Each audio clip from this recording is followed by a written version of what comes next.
Au niveau de l'enseignement supérieur, le rattrapage des années, cette question a fait l'objet d'examen en Conseil des ministres tout récemment. Nous avons demandé au ministre de nous faire des propositions pour que l'on puisse rattraper les années. Il y a l'effort d'investissement que nous sommes en train de faire pour démultiplier les amphis, parce qu'aujourd'hui, c'est les capacités d'absorption, les capacités d'accueil des structures d'enseignement qui sont principalement en cause. Je dis principalement, mais il y a aussi la gouvernance interne des universités qu'il va falloir revoir. Les instructions qu'on a données au ministre, c'est de lui dire, bon, l'État va mobiliser des ressources pour avancer dans la construction des amphis. Et c'est pourquoi nous voulons rendre opérationnel très rapidement le site de Ouara 2. Nous avons dit, nous allons investir également dans l'université virtuelle. Ça veut dire que maintenant, les étudiants n'ont pas besoin d'une présence dans un amphithéâtre pour pouvoir suivre des cours. L'université virtuelle va leur permettre, à partir des ordinateurs, de pouvoir suivre des cours, de pouvoir consulter, de pouvoir faire leurs recherches. Et ces deux activités sont en train d'avancer en termes de matérialisation. Nous avons également mis en place les structures de centres ouverts qui vont permettre d'absorber une certaine partie. Mais nous avons également dit de prendre une mesure qui consiste à faire en sorte que les étudiants qui passent leur bac cette année commencent leurs enseignements à bonne date. Parce que dans un passé récent, on attendait que ceux qui étaient devant finissent, qu'ils aient leurs résultats avant de commencer à recruter les étudiants de l'année en cours. Si bien que les enfants passent leur bac au mois de juin, juillet, je crois, et ils attendent pratiquement le mois d'avril, mai de l'année qui suit pour commencer à être recrutés.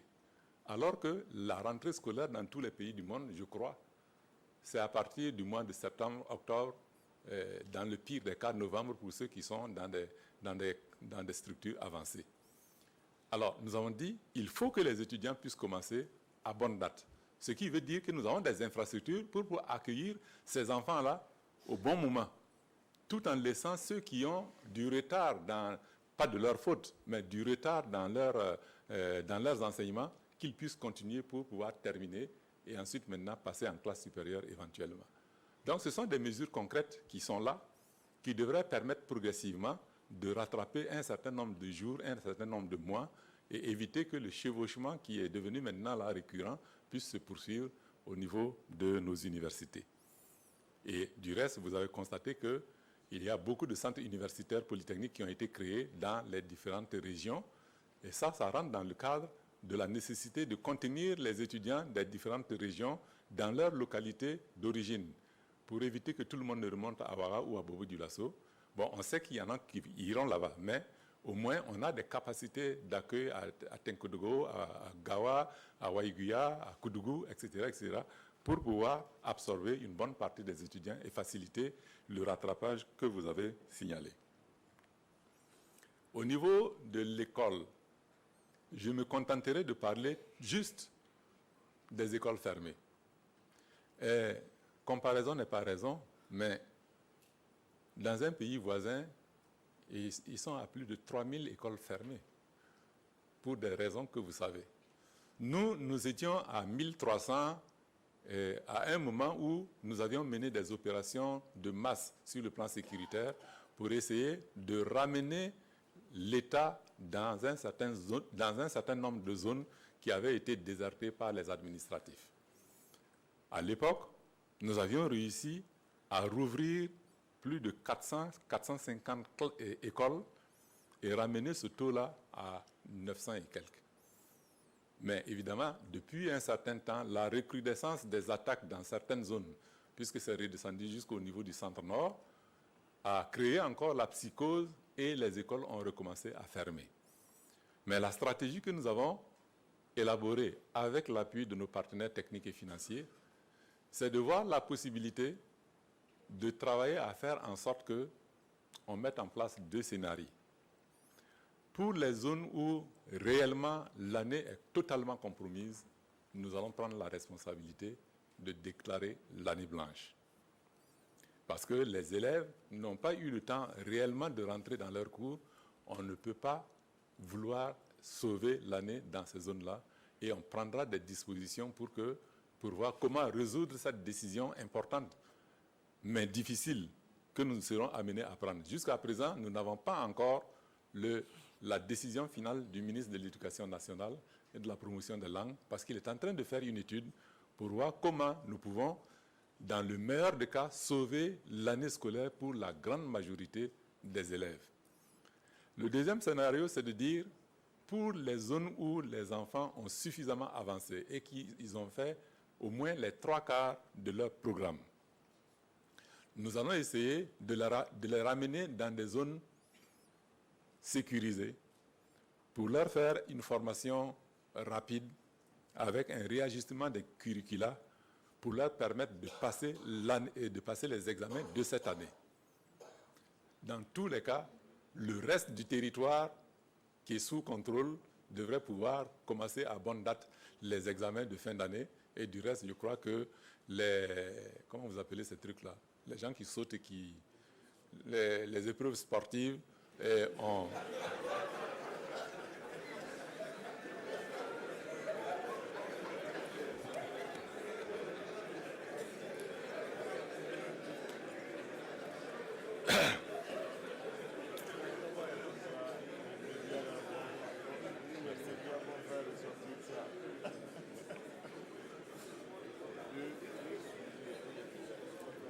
Monsieur le Président, je m'excuse. De temps en temps, j'ai des trous de mémoire sur un certain nombre de questions parce que ça appartient à un passé récent. Merci.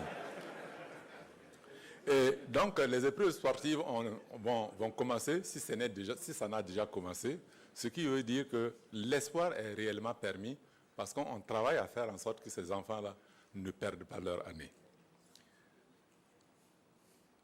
Au niveau des mines, je vais prendre 2 éléments de ce domaine pour dire que pour ce qui concerne le charbon minier dont vous avez parlé et qui fait l'objet de beaucoup de paroles, le dossier est entre les mains de la justice.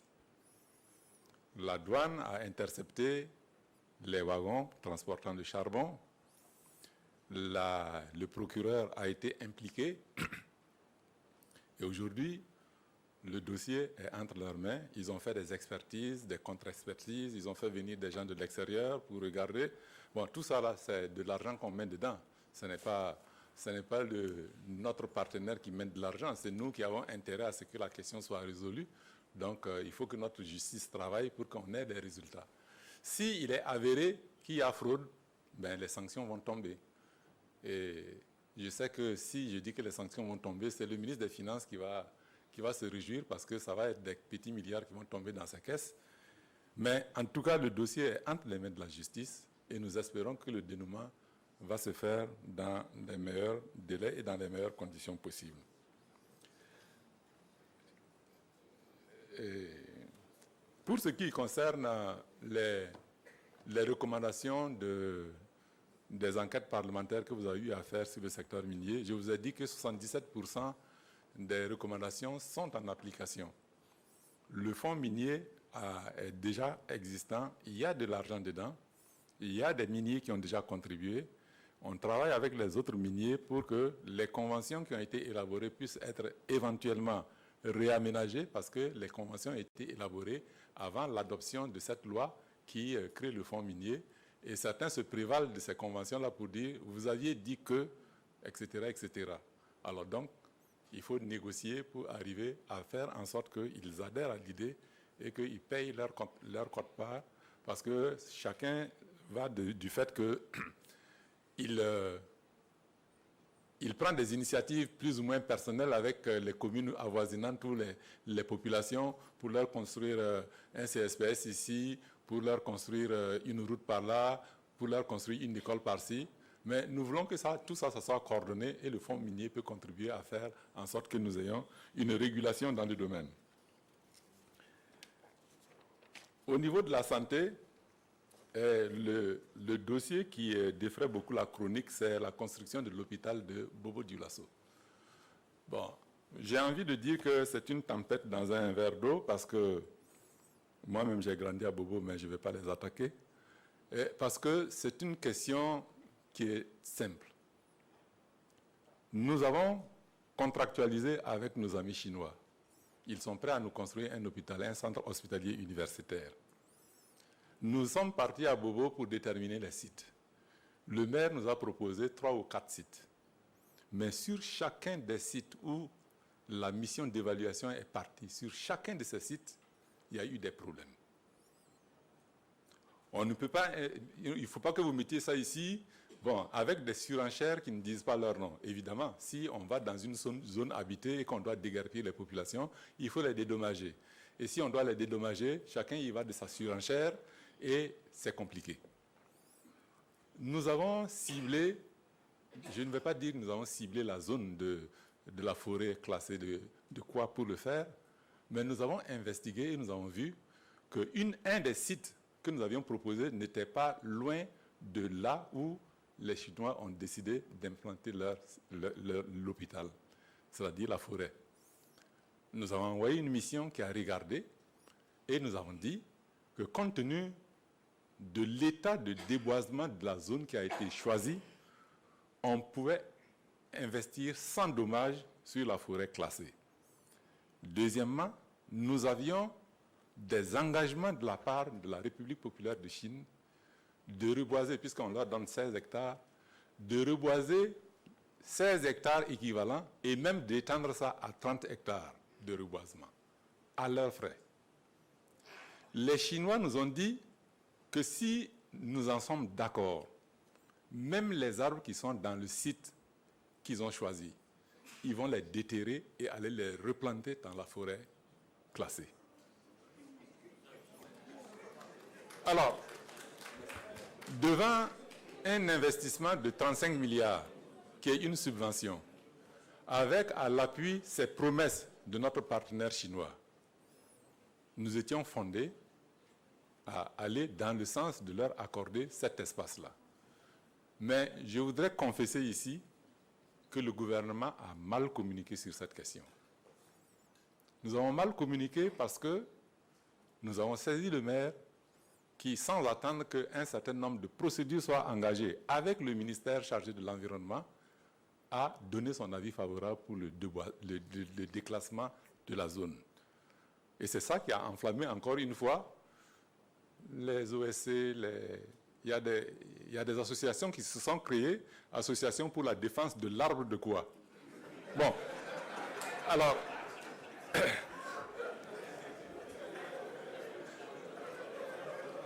je regarde le député Sanou Salia, il est en train de sourire, mais enfin, et si Alfred, pardon, excusez-moi, Sanou Alfred, si je raconte des histoires, Monsieur le Président, je pourrais vous demander de l'autoriser à prendre une demi-minute de mon temps pour vous en parler.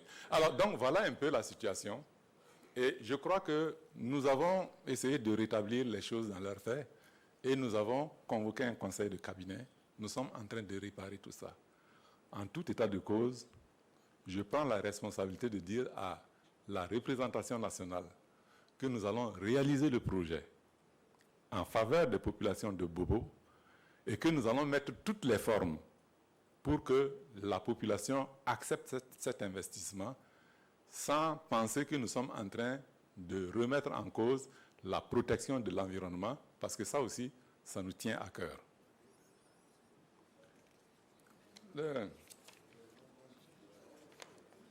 Alors, le ministère du Commerce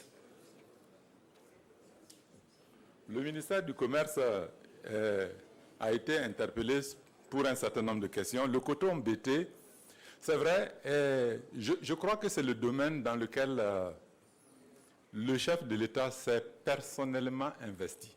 Ça, je vous le dis, parce qu'à plusieurs reprises, il m'a convoqué dans son cabinet et il m'a dit, Premier ministre, il faut me régler ça. Parce que ce n'est pas acceptable que le pays qui était premier producteur dans la zone devienne 4e producteur en si peu de temps. Il faut régler ça. Je ne cherche pas à savoir quelles sont les causes, mais il faut trouver la solution. C'est en cela que nous avons demandé au ministre, au ministre du Commerce de convoquer tous les protagonistes. Parce que vous savez, le monde du coton, c'est un monde de grand business. Ce n'est pas à vous que je vais le dire. C'est un monde de grand business. Ils sont dedans, ils se font des bagarres inutiles parce qu'il y a de l'argent à gagner. Je ne mâche pas mes mots, je suis clair. Nous avons réuni tous les protagonistes, ceux qui se bagarraient dans les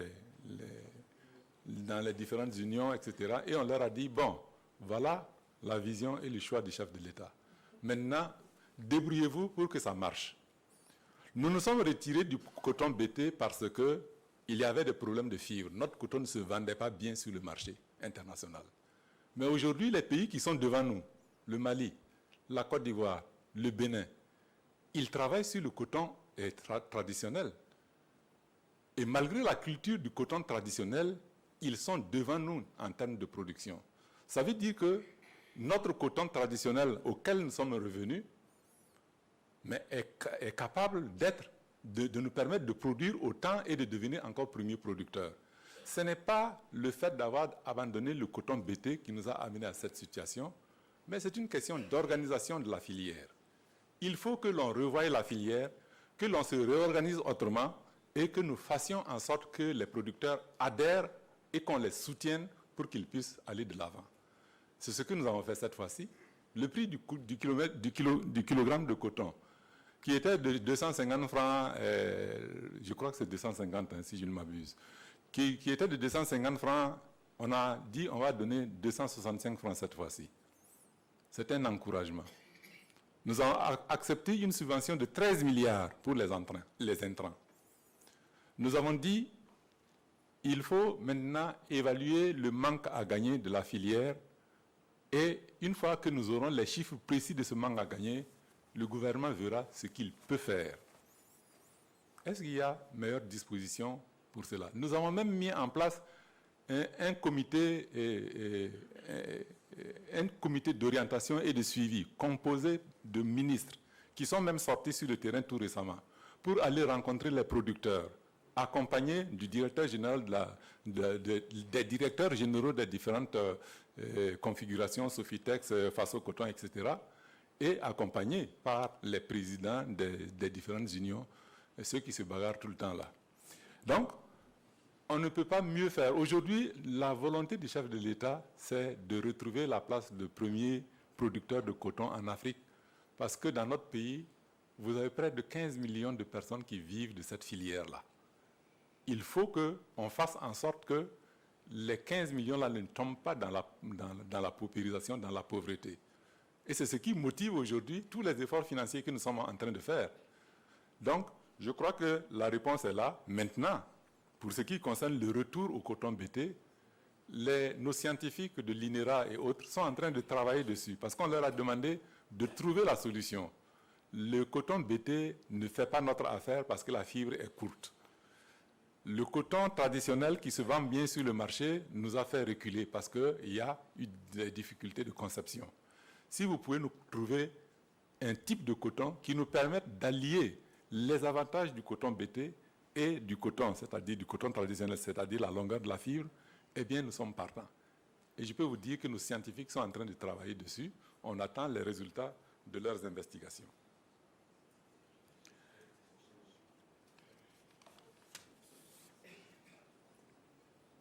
Je ne sais pas, je crois que je ne pourrai pas tout dire, hein, parce qu'il y a beaucoup de choses là.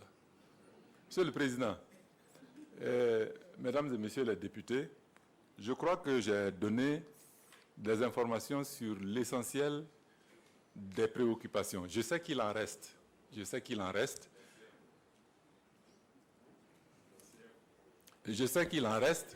Alors, pour les centres médicaux qui ne sont pas ouverts ou qui ont été transformés, bon, j'ai envie de faire une boutade, mais je sais que comme je suis en direct, je ne ferai pas cette boutade-là. Et effectivement, nous avons travaillé à transformer les CSPS en centres médicaux. Ça, c'est une exigence express parce qu'il faut travailler à faire en sorte qu'il y ait un rapprochement des services de santé de qualité aux populations de notre pays. Bon, il y en a qui ont été transformés. Nous sommes en train de mettre progressivement en place le personnel. Et il y a des efforts qui sont faits pour le recrutement et des médecins et des infirmiers et infirmières, etc., etc., pour essayer de combler le fait d'avoir relevé le niveau du plateau technique de ces centres médicaux-là.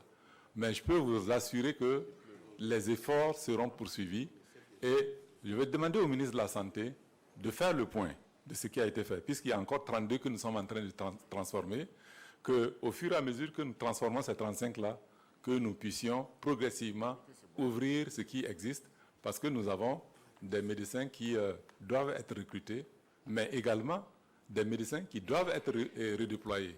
Parce que pour ça, le ministre de la fonction publique est en train de travailler au redéploiement du personnel de l'administration publique. Il y a des zones de pléthore et il y a des zones de sécheresse. Donc, il faut que l'on arrive à faire en sorte que les médecins puissent se déplacer vers les zones rurales et puis que ce soit eux qui animent les différents CSPS transformés en CM pour qu'on puisse avancer. Alors, au niveau de la fonction publique, je crois qu'il n'y a pas grand-chose à dire. Il m'a donné un papier que je devais lire, mais je crois que je ne vais pas le lire parce que ça concerne la nécessité de remettre les fonctionnaires au travail. Comment nous allons faire pour maintenir les gens sur leur lieu de travail? Vraiment, ça, j'allais dire que c'est une colle que vous me posez, parce que c'est la responsabilité de chacun dans cette affaire. Nous n'avons pas pu implémenter la solution informatique qui consiste à badger tout le monde pour que celui qui vient au travail, il pointe, et que s'il sort, il pointe, parce que nous sommes dans un pays où, j'allais dire, le milieu est ouvert à tout le monde. Voilà. Nous n'avons pas des endroits de travail extrêmement fermés à telle enseigne que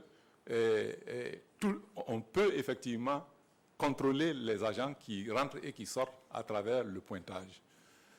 Si on veut le faire, il faut que l'on arrive à avoir, comme en Europe, des espaces effectivement complètement fermés et à l'entrée, bon, comme dans les unités industrielles, à l'entrée, vous avez l'indicateur qui est là, vous venez vous pointer, vous rentrez, et vous êtes le seul à pouvoir pointer pour rentrer.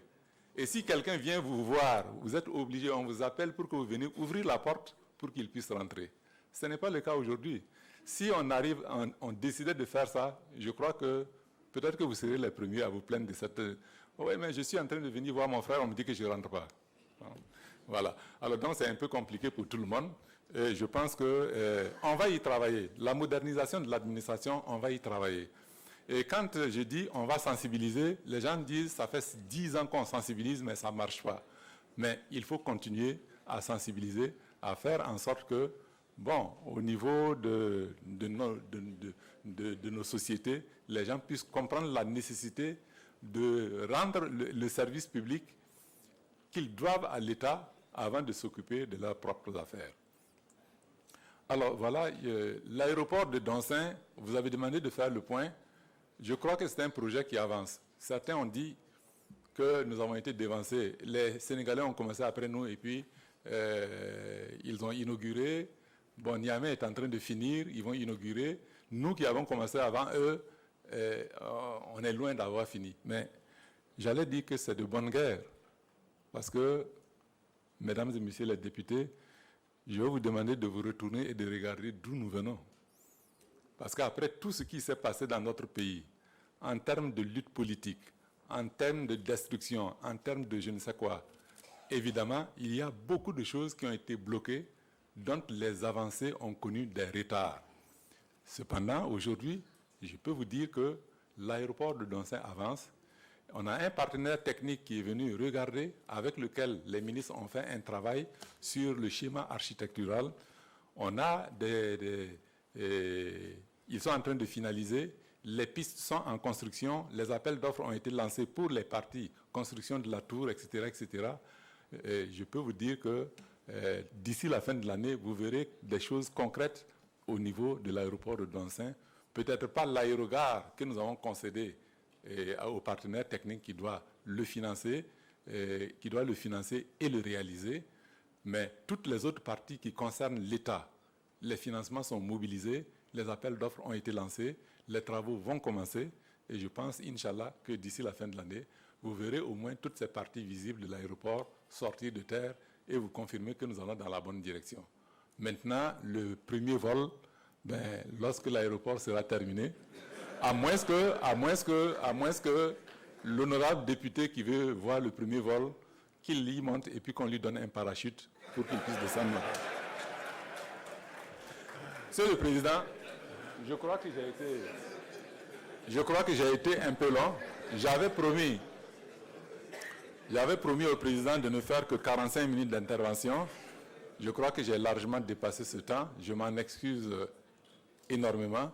Mais je voudrais encore une fois vous dire merci. Vous dire merci pour les recommandations que vous avez formulées. Vous dire merci pour les observations que vous avez faites sur notre gouvernance.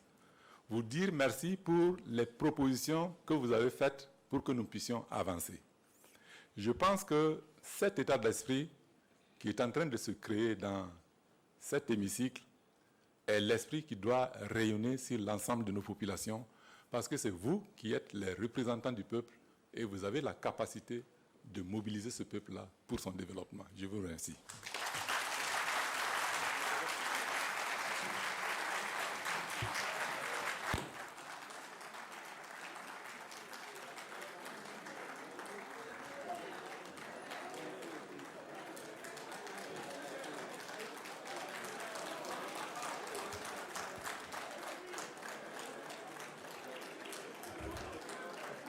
Bon, dans tous les cas, le ministre qui ne se serait pas levé pour le standing ovation, s'il y a un prochain remaniement,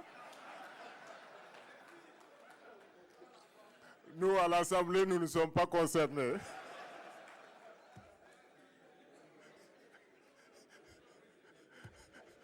Donc, si quelqu'un laisse, quelqu'un va prendre. Ainsi dit, nous allons dire merci au Premier ministre pour les réponses qu'il a apportées aux préoccupations des députés. Je voudrais